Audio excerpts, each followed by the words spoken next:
Hello and welcome.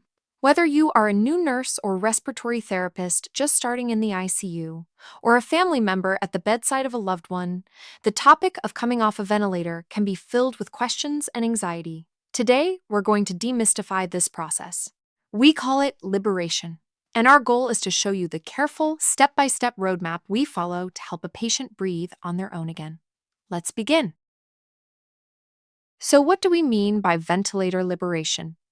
This is the gradual and safe process of transitioning a patient from the full support of the breathing machine back to breathing independently. I want to emphasize that this is a process, not a single event.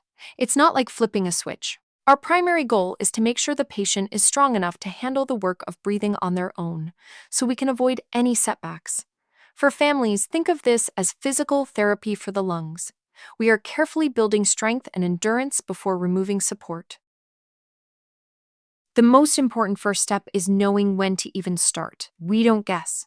We use a daily safety checklist to see if a patient is ready for a trial. First and foremost, the original problem that led to them needing the ventilator must be getting better. Second, their heart and blood pressure need to be stable without the help of powerful medications. And finally, they need to be getting enough oxygen with just a modest amount of support from the machine. For our new nurses and RTs, this is when you're looking at things like the PaO2/FiO2 ratio and seeing that the PEEP and FiO2 requirements are coming down. For family members, this checklist is our way of ensuring your loved one is strong enough to even attempt the first step. Once a patient passes that readiness check, we begin with step 1, the Spontaneous Awakening Trial, or SAT. You can think of this as the wake-up test. For our clinical team, this is a daily planned interruption of the sedative medications that keep the patient sleepy. We keep the pain medicine going, but we want to see if the patient can wake up calmly and follow commands. For families, this is an important step. You might notice your loved one is more alert in the morning. We are doing this on purpose to see how they do, and to make sure their own natural drive to breathe isn't being suppressed by the medicine.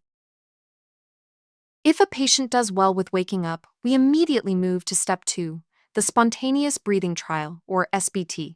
This is the test drive for the lungs.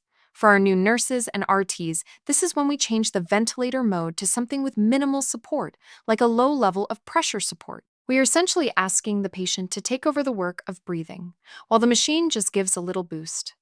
For family members, you'll see the ventilator is still connected, but your loved one is the one starting every breath.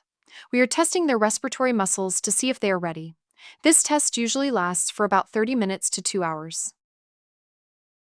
So how do we know the test drive was a success? We watch very closely for signs that the patient is tolerating it well. We need to see that their breathing rate, oxygen levels, heart rate, and blood pressure all remain stable. Most importantly, we look at the patient. Are they comfortable, or do they look distressed, sweaty, or anxious? If they remain stable and comfortable for the entire trial, they have passed. Passing this test is the best sign we have that they are ready for the breathing tube to be removed. This all comes together in a coordinated daily plan. Every morning, the team, nurses, doctors, and respiratory therapists, screens the patient using that readiness checklist. If they pass, we perform the awakening trial. If that goes well, we immediately perform the breathing trial. If at any point the patient shows they aren't ready, we stop, return them to a comfortable level of support, and let them rest. We simply try again the next day.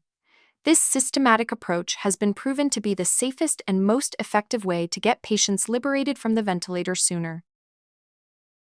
When a patient passes their breathing trial and the whole team agrees, it's time for the final step, removing the tube, which is called extubation. The procedure itself is very quick. Afterward, the first few hours are critical. For our clinicians, this is a time of high alert.